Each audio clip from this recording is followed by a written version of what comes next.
Georges adorait les matins comme celui-ci, où il avait le temps de lire en grignotant. Seulement voilà, n'était-il pas censé faire autre chose? Georges, tu m'avais promis de ranger le salon, il me semble. Tu ne peux quand même pas laisser traîner tes jouets partout. On risque de marcher...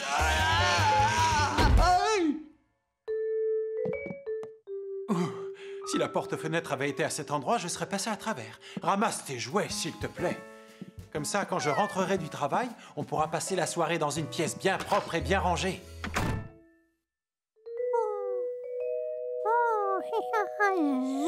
Bien sûr, il y en avait partout, mais Georges estimait pour l'instant que ça devait être plus amusant de jouer avec ses petites voitures.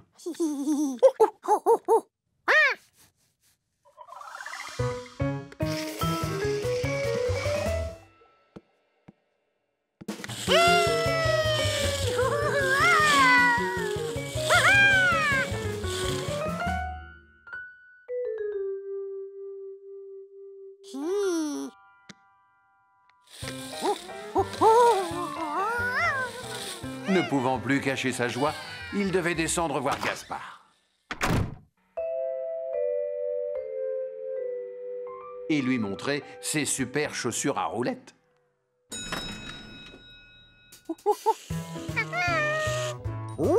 Mais dans son élan, il n'arrivait plus à s'arrêter.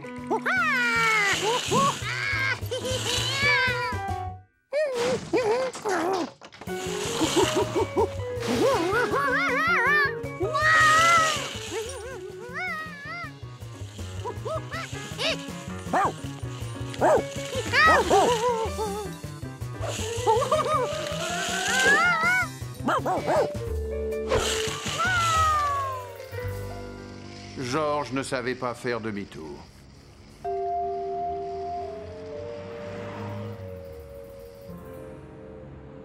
On n'a pas de clients et on a trop de modèles différents de patins. Pour pouvoir en vendre, il faudrait intéresser nos clients à ce sport. Et si on demandait à quelqu'un de faire une démonstration devant le magasin? Tu en connais beaucoup, toi, des personnes qui sachent faire du roller? Tiens, cette paire est à toi. Tout ce que tu as à faire, c'est patiner devant le magasin. Il faudrait lui donner une autre paire. Je te rappelle qu'il a 4 pattes. J'aurais plutôt dit 4 mains, mais d'accord, va pour 2 autres. Et voilà. Maintenant, montre-nous comment tu te débrouilles.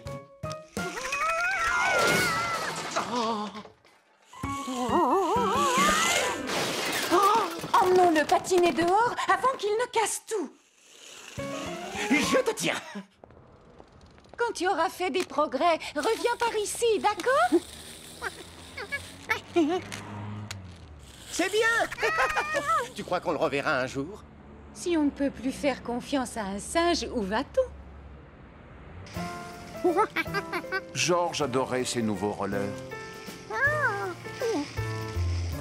À quoi pouvaient servir ces petits bouts noirs?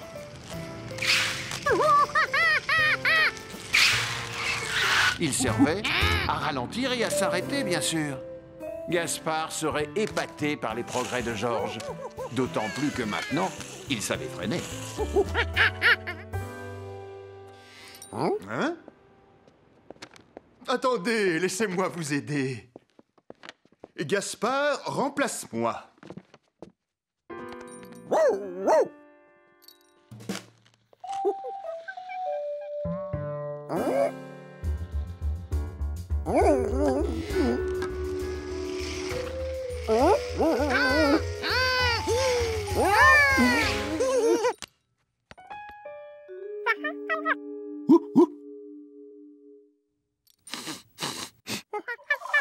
Qu'est-ce que Georges avait l'air ridicule sur ses patins.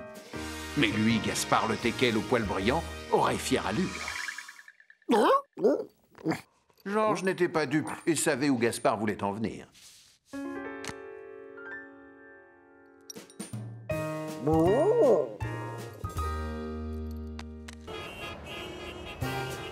Pour un petit singe, le fait de vivre en ville réserve d'agréables moments.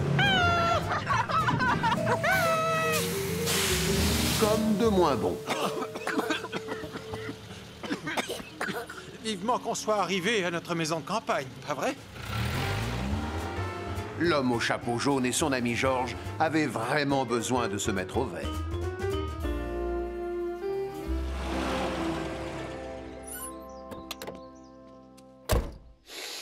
Fais comme moi, Georges. Respire à plein poumon le bon air pur de la campagne.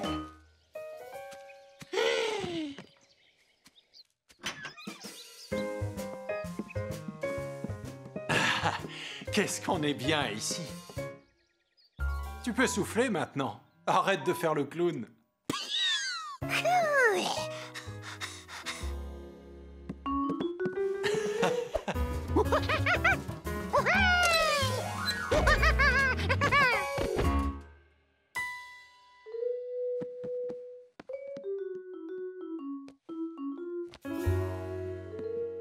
Regarde par la fenêtre. J'ai l'impression que ton ami Billy a construit un clapier. Tu veux qu'on aille voir les lapins? Vous allez vous régaler. Bonjour, Georges est avec vous? Comment tu m'as reconnu? Comme ça. Eh, j'ai acheté des lapins, vous voulez les voir? Georges n'avait jamais vu de lapin d'aussi près. Alors, tu les trouves mignons? Tu leur as donné des noms? Bien sûr, il y a Peluche, Blanchou, Caramel, Cocard, Oreille Noire, Grismine et Galopin de Garenne. Et voici leur maman. Tu veux en caresser un? Lequel? Blanchou, Caramel? Peluche. Il est super gentil, mais il faut que je te dise 2 ou 3 choses sur les lapins avant que tu en prennes un dans tes bras. Oh! Déjà, il faut que j'aille distribuer les journaux. Je suis désolé. Reviens demain, on aura toute la journée pour s'en occuper. Allons, ne fais pas cette tête. Tu peux bien attendre jusqu'à demain.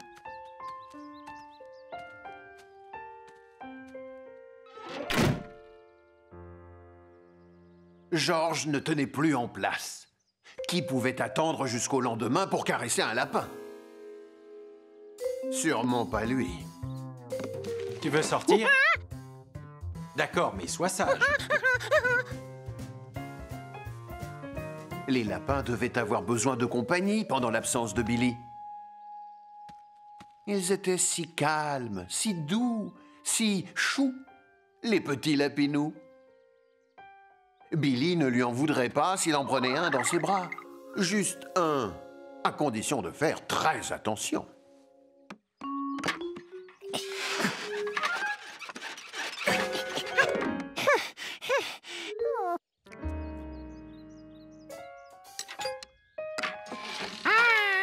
Ils étaient si calmes, si doux, si rapides. On pouvait à peine les voir. On ne pouvait pas les attraper. Et encore moins les dresser.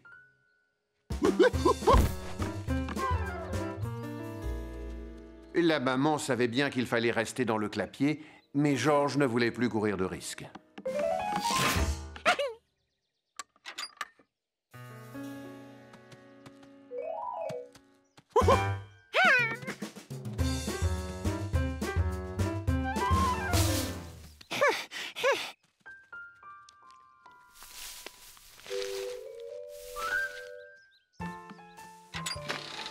Pour savoir combien de lapins s'étaient échappés, le plus simple était de compter les gamelles. 7. Il lui en restait donc 6 à rattraper. Non, 7. En fermant la porte, il ne risquait plus de sortir du jardin.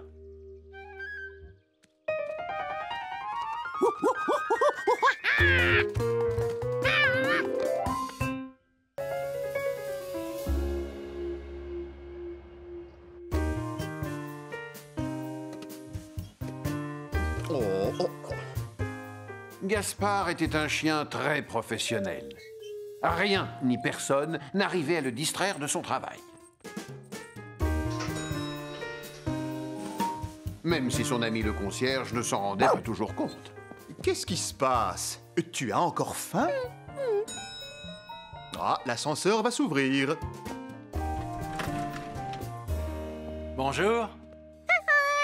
Profitez de cette belle journée. Ça, vous pouvez compter sur nous?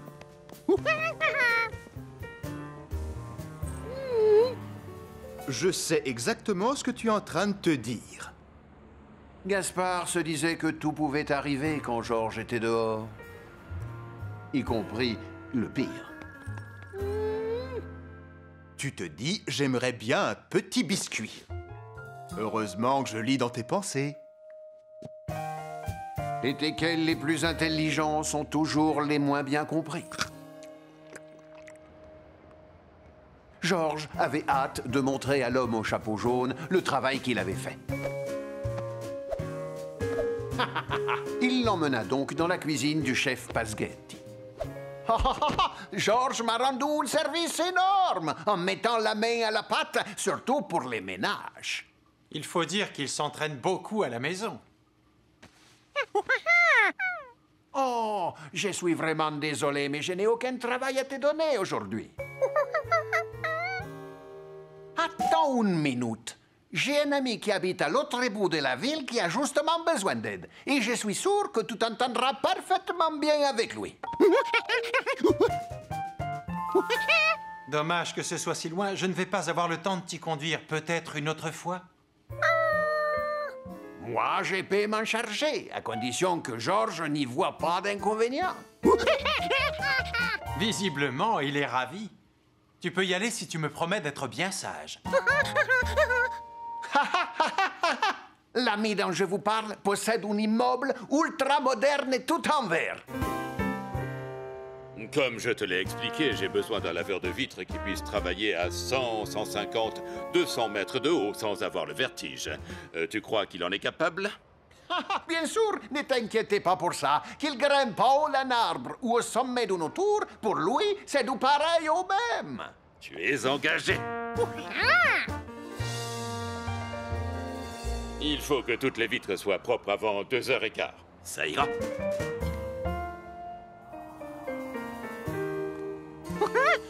Les outils de travail te sont fournis, ainsi que la casquette. Savoir laver des vitres n'est pas donné à tout le monde. Il a l'air de prendre son travail au sérieux. Ce petit singe me fait bonne impression. La vie privée des locataires ne te regarde pas, alors ne sois pas curieux si tu ne veux pas avoir d'ennui. Georges promit de ne pas regarder. Mais les petits singes ont parfois la mémoire courte.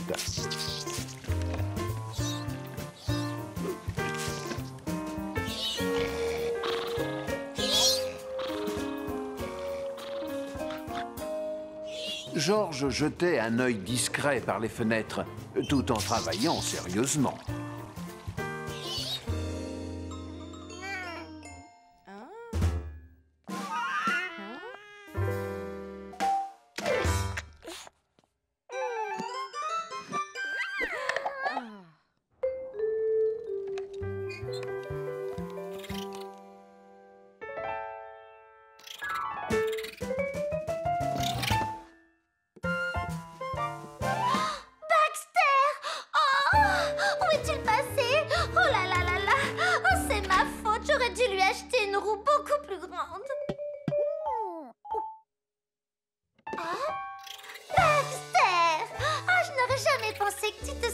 Là-dedans. Merci beaucoup, petit singe. Assis sur le balcon, Georges guettait le retour de son ami. Il ne pouvait pas le rater. C'était le seul qui était habillé tout en jaune.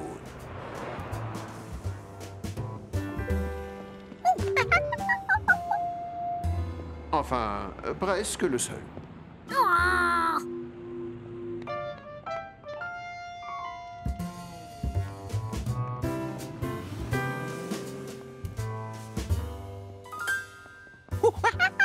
Il était tout content de le revoir. Surtout qu'il rentrait avec un gros cadeau.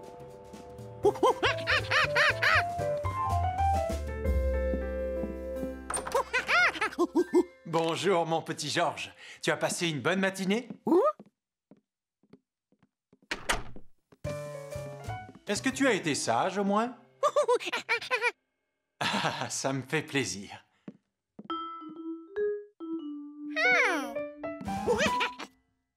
Georges, qu'est-ce que tu fais? Non, ce cadeau n'est pas pour toi. Mais pour le professeur Wiseman, c'est son anniversaire aujourd'hui. Tu sauras ce qu'il y a dedans quand elle l'ouvrira. Ce soir, avant le dîner. Ce soir, Georges ne pouvait pas attendre aussi longtemps. Il voulait voir ce que c'était tout de suite.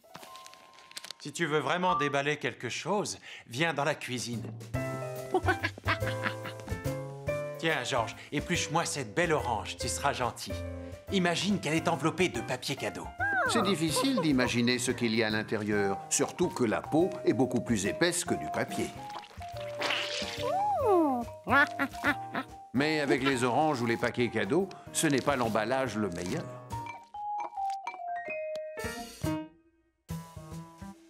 L'oignon, lui, avait une peau qui ressemblait davantage à du papier. Mais son odeur n'était pas un cadeau.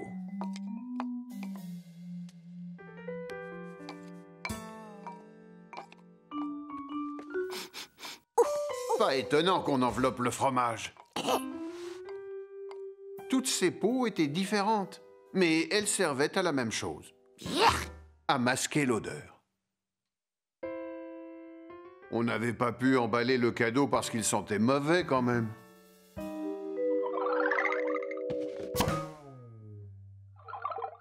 Maintenant, tu peux m'éplucher une pomme, s'il te plaît? Les fruits sentaient tellement bon que Georges était prêt à en éplucher des tonnes.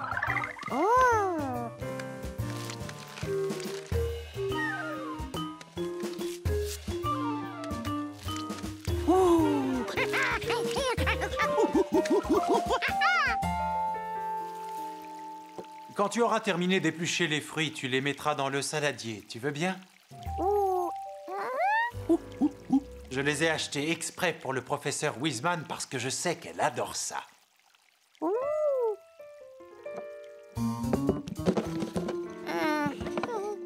Georges, tu peux aller me chercher mon pantalon? Je l'ai laissé au magasin car il avait besoin d'une retouche.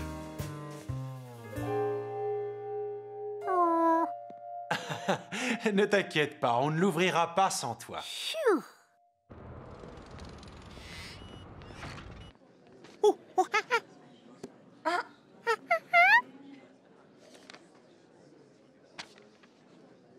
Assieds-toi, je vais aller chercher le pantalon et je reviens. L'homme au chapeau jaune avait raison. Cette petite promenade avait permis à Georges de ne plus du tout penser au magnifique cadeau qui ne demandait qu'à être déballé.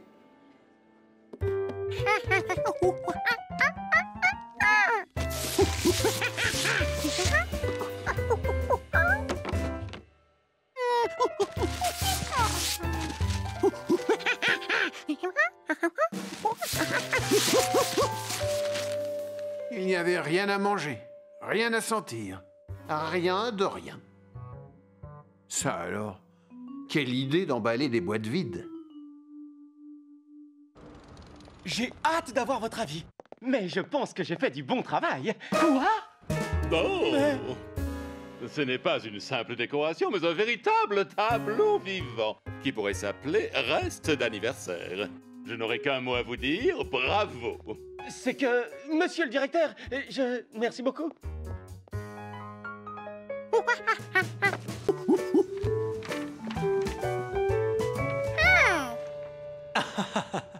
Ah oui, c'est amusant, une banane qui conduit une voiture.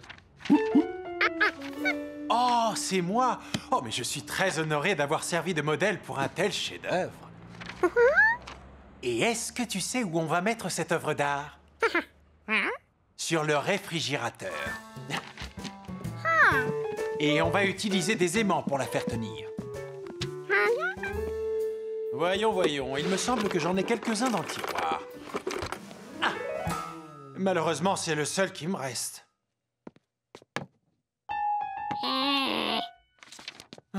Tu as raison, ton dessin mérite beaucoup mieux que ça. Écoute, tu sais ce qu'on va faire? On va aller acheter de jolis aimants pour fixer ton chef-d'œuvre. Non, doucement, Georges, ne t'accroche pas. Poignée. Oh. Nous avons maintenant 2 choses à faire. Trouver des aimants et une poignée pour le réfrigérateur.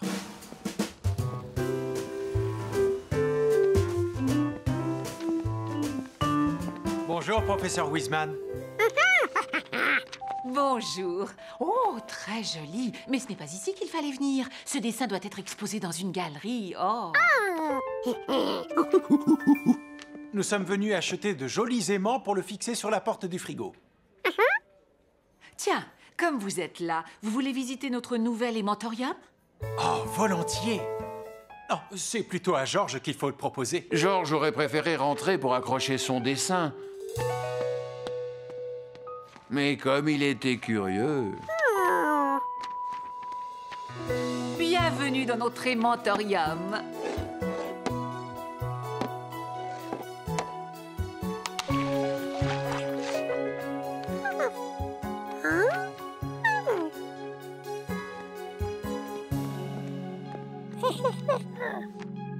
Ah, je crois que la force magnétique est l'une de mes énergies invisibles préférées. Georges aurait pu passer la journée ici, tellement c'était magique. Seulement, il n'était pas là pour visiter. Hein?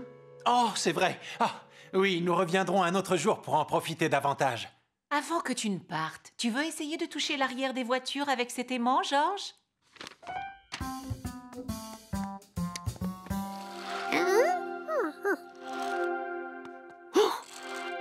À présent, tu vas essayer de toucher l'avant.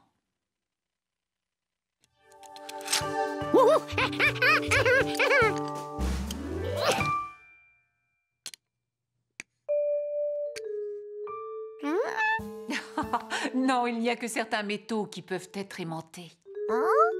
Eh oui. Tiens, viens voir comme c'est amusant, Georges. Regarde, ce clou n'est pas un aimant. Et pourtant, une chose en métal qui est attirée par un aimant peut être à son tour magnétisée en la frottant contre l'aimant, comme ceci, toujours dans le même sens.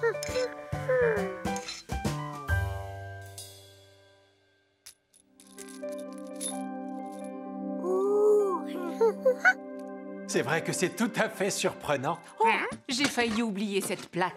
Elle possède aussi une énergie magnétique? Celle-là, non. C'est la plaque à pizza que vous m'aviez prêtée. J'allais oublier de vous la rendre. Merci encore.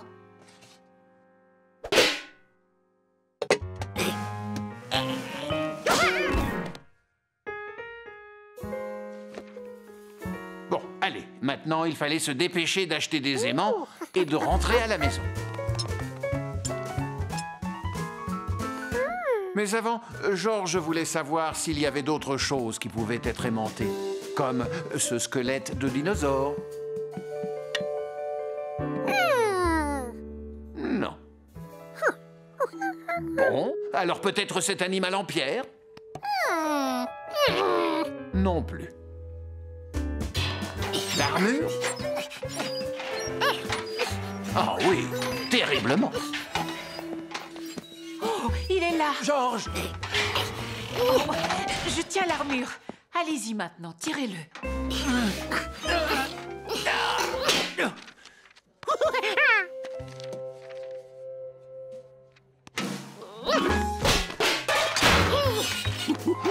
Non, Georges, attends! L'armure va tomber! Attends, arrête! Je crois qu'il vaudrait mieux que tu rendes l'aimant au professeur Wiseman.